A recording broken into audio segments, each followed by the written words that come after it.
I have all this money and nothing to spend it on. I already bought 10 cases of whiskey, beer, and beef jerky. What else could a gnome want? Mail call for Dickel, I flock it. Thanks, Buzz. Look, a letter from Trump Tower. And what's that? A Uncle Dorkel and Old 64 goat stamp. Trump has already made America great again. It's to me, 666 Whiskey Way, Beavertown, Oregon. I can't wait to see what's in this. Dear Dickel. Oops, my monocle fell off. Here, Dickel, use my glasses. Thank you very much, Buzz. Dear Dickel. What? Groucho glasses? What are you doing? Buzz, give me back my monocle. Okay, Dickel, here's your monocle back. Okay, that's better. Enough of this clowning. This is a serious letter. Dear Dickel, you are hereby invited to my inauguration, January 20th, 2017 in Washington, D.C. Because of your help in securing Clinton women voters in Ohio, Michigan, and Pennsylvania, victory was achieved. I look forward to seeing you there. Donald J. Trump. Well, it looks like Mr. Afflockett is going to Washington.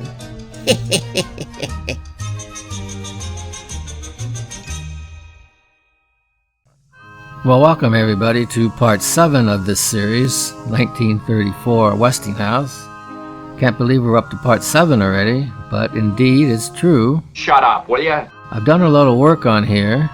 I've mounted this board back on securely. My problem was I had one of these yellow capacitors wired through this hole here that I used to secure it, so I had to cut that out and put this one on here. But now they got 2 screws on here and it's securely bolted.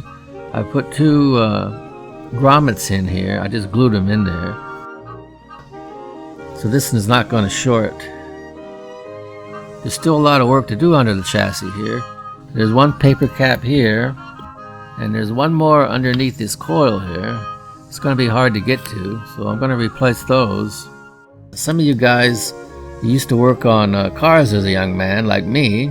This is the same type of condenser they used under the distributor cap. Remember you used to replace the points in the condenser? Well, you're looking at the condenser that was in one of the cars here. No kidding. Brendan said they used these in the early days because it could withstand 10,000 volts. But that's kind of cool. I think I'm going to leave that in there and just paint it. But I'm going to put a safety cap around here somewhere and bypass this one. But just for looks, I think that's cool. And after I get all that done, we're going to take a look at a website that plays old radio shows. And it's very cool. I've been listening to it during Christmas. And so don't go away. It's going to be fun. Here's one of these capacitors. This is the only one that had a label that I could read. You can't even read. As you can see, this says X, O, Big hugs and kisses. 5. This is an 05. Look how cheaply these things are made. You're one ugly motherfucker. I think you're cute. Adorable. Here's the other one that I pulled out. I'm welling up with tears. This was the last one that was under the coils. Can't read anything on the label there. It's long gone, but very cheaply made. Let's measure this and just see if this is anywhere near 0.05. Alright, let's just take this. Okay, let's go to work. Clip one here and one here, and we'll see what this reads. My. Okay, that's reading 0.09. What's the meaning of this? microfarad and 88.4 nanofarads. So if it was an 05, that should read 50 nanofarads. Huh? And 0.05, so it went up. Let's just test the other one that was in there. This is an 05 too. A census taker once tried to test me. I ate his liver with some fava beans and a nice Chianti. And this one is an 08, almost like the other one.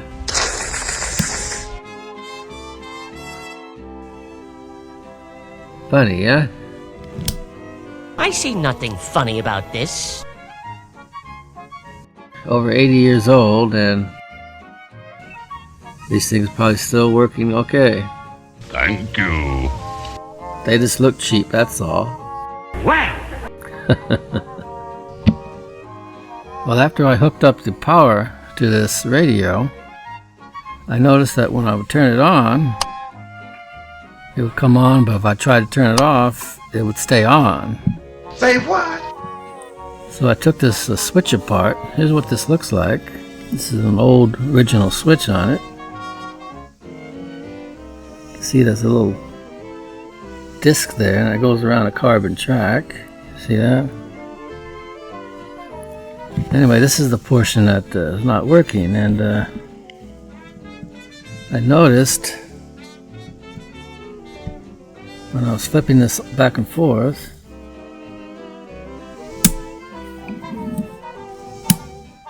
see how this will make contact with this and that'll turn it on. But by flipping it on, then back right there, you see, it's stuck. Aha! There it goes. I'm glad you got to see that. Very interesting. It doesn't do it all the time, but it's very annoying. There it goes again, see it? So, in order to take this out, there was rivets over here, and I had to drill the rivet out, and I couldn't find any screws that size, but I found some rivets. I might be able to rivet this back. I hope so, Commander, for your sake. But before I do that, I'm going to put some WD-40 and some grease on there. See if we can get that thing to work. Well, here's the cabinet here. I'm going to take off this, and I'm going to take off the grill cloth and take a look at it. See what we can do with this cabinet here. Hey, Mr. Lindsay, what's that? That's our radio, boy. We already got these loose. Seems like a lot of fuss and grief over little furniture and stuff. Alright, for the first time in 80 years, that's off. Oh, it's just gorgeous. You can be sure if it's Westinghouse. So this is not in too bad of a shape. And I'm not going to strip this at all. What I think I'll do is just put some Howards on it and see what it looks like. Here's the grill cloth here. It don't look too bad. Oh, brother. Looks like there's a little damage there. We'll take it out of there and give it the once over and see what it needs. Okay, I did put a little grease. It's stuck again, right here, but I don't know if that's gonna work. If at first you don't succeed, try again. Thought I'd put a dab of WD-40. Just a tiny bit. Under here. Maybe some more here.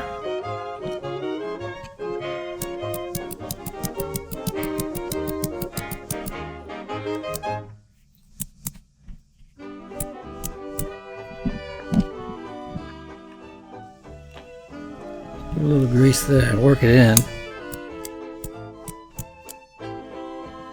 And it's stuck again. Say, what is this? What the hell's going on here? Alright, I'll work with it a little bit off camera here and see if I can get it. Well, there's the grill cloth. There's 2 screws that you can't see up here. That's 2, 3, 4, 5, 6, 7, 8 screws. Let's get those off and take a look at it, shall we? Let's take it out. With all the screws, let's see if it comes off easy. Oh.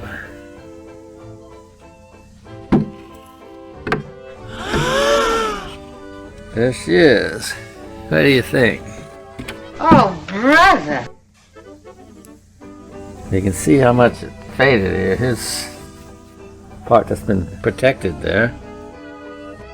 You look like 2 miles of bad road. It looks like underwear. There's some paint flecks here and some staining there. Horrible, horrible, horrible. All in all, it's not bad. I wonder if there's anything to clean that with. Anybody know what I could spray on there to clean it? I don't want to take it off. If I take it off, I might as well replace it. Yeah, it looks pretty faded. I don't know. Well.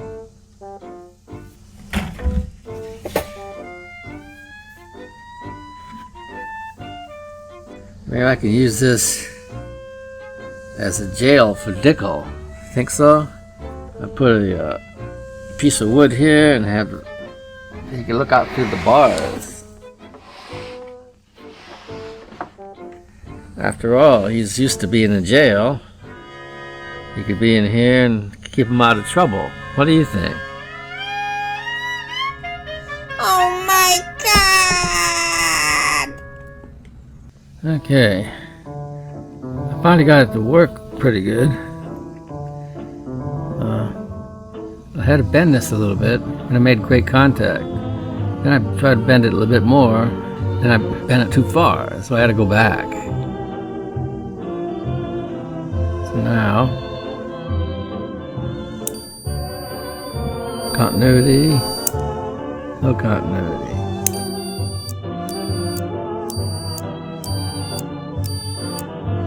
Alright, I'll see if I can rivet this thing. Don't know if that's gonna work right. The worst part of it is this top here, but I think if I clean this and put some Howards on there or some stain, it might look pretty good. Might have to lacquer a little bit on top of it, but it's got scratches on it, but I'm not gonna strip this. No way. No way, Jose! A lot of that'll come out when I put the Howards on there. After it's all cleaned up, maybe a can or 2 of lacquer just to brighten it up a little bit. Yep, I'm gonna leave it original.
I really like to save these switches because just for the historic value of it. This is the same switch that people turned it on.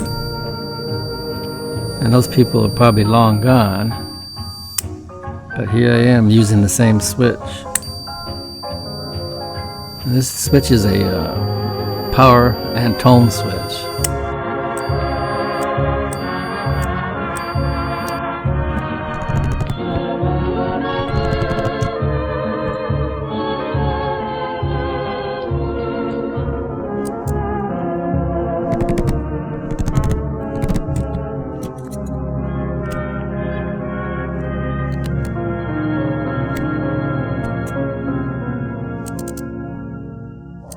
Okay, we'll hook it up and see if it works. Keep your fingers crossed. I put these connectors on here so you can take the speaker on and off real easy. It was hardwired in there before, but I just got them color coded here with the shrink wrap. Blue, blue, white, white, black, black. Cool! Let's take a look at what I did under the chassis. I've got the new power cord soldered in here. Here's the knot of it right here. I'm using a black cloth covered cord. I put in a drop-in resistor of 15 ohms here. Good show. I put in a fuse type like this. Jolly good show, Major. Here's the control power switch that I fixed. It's wired in there. Seems to work, but we'll test it here. Here's a safety cap. I got a bunch of these disc types cheap. You're just cheap. And just stick it on here. Here's that condenser. That looks like the one under a car's distributor cap. It's not connected, but I painted it. And you can see one wire is not connected. It's just in there for looks. Okay, it's time to test it. What I'll do here is I'll put the variac, right now it's off, so I'm going to put the variac up to 120, and I'll just flip this on.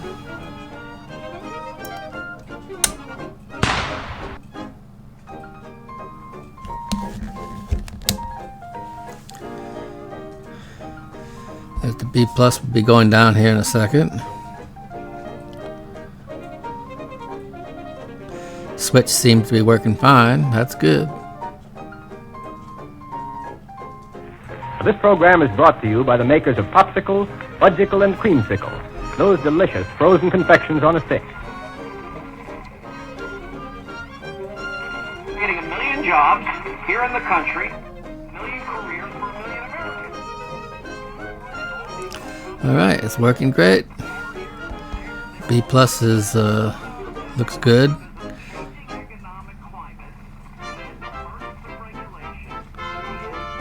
I'm very happy. Why not make fragrant White Lux toilet soap your daily beauty soap? Remember, it's Hollywood's own complexion care. The choice of 9 out of 10 lovely stars.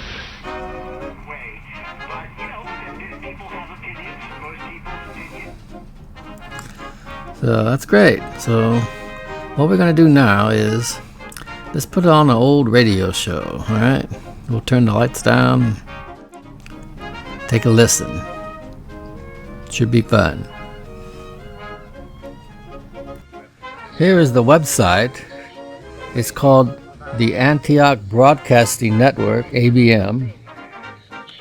The site is www.radio.macinmind.com.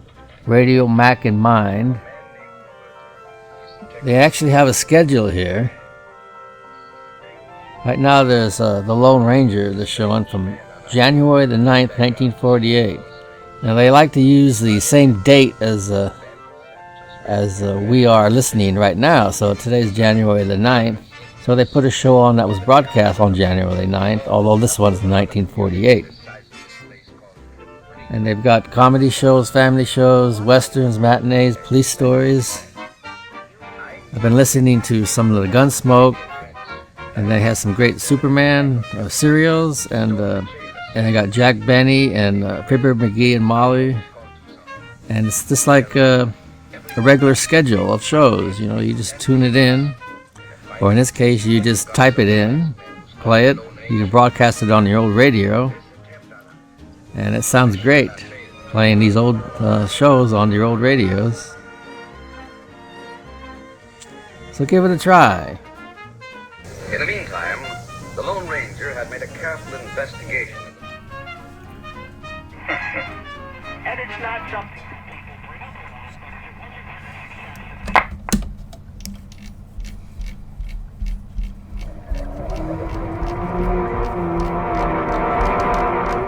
Dark fantasy.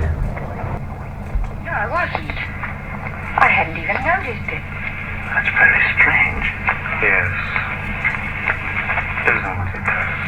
If your perspective is correct, Amanda, that creature is about 8 feet tall. A huge, fiendish thing. But how did it ever become a part of my painting? Yes. How? Well, we'll find out. What do you mean, Hayes? We'll go down into the canyon and have a look. No, not me. Oh, I mean tomorrow, of course, when it's daylight.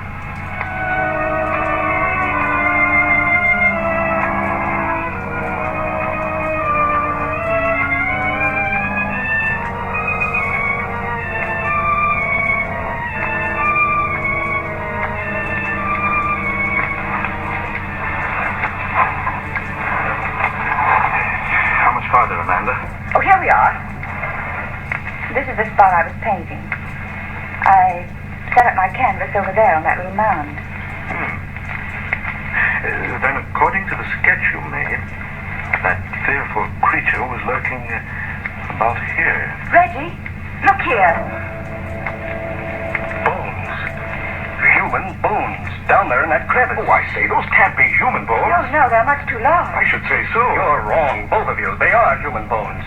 I've studied anatomy enough to recognize the clavicle, humerus, and ulna of the human arm, and the femur and fibula of the leg there. Joe, Hayes is right. This was some gigantic prehistoric creature. Heaven knows how many years old. Could this skeleton have any connection with the ghostly figure in my painting? It could, yes. It's just possible that the spirit of this prehistoric man is himself a swarf and can take on a human shape. The spirit, I mean. Precisely. He saw Amanda sitting there on that mound, painting. He assumed a shape she couldn't make out, but one which her professional brush caught in the sketching. Then he could have assumed the form of my sister. If our theory is correct, yes. That's fantastic. But how can we learn anything about this thing that was buried here in this crevice? There's one way I know of. We can consult Dr. Gustav. By Jove, you're right. Dr. Gustav's staying at the colony. Well, then let's go get him and bring him here. Yes, let's. Who knows? We may have discovered something entirely unknown to our civilization.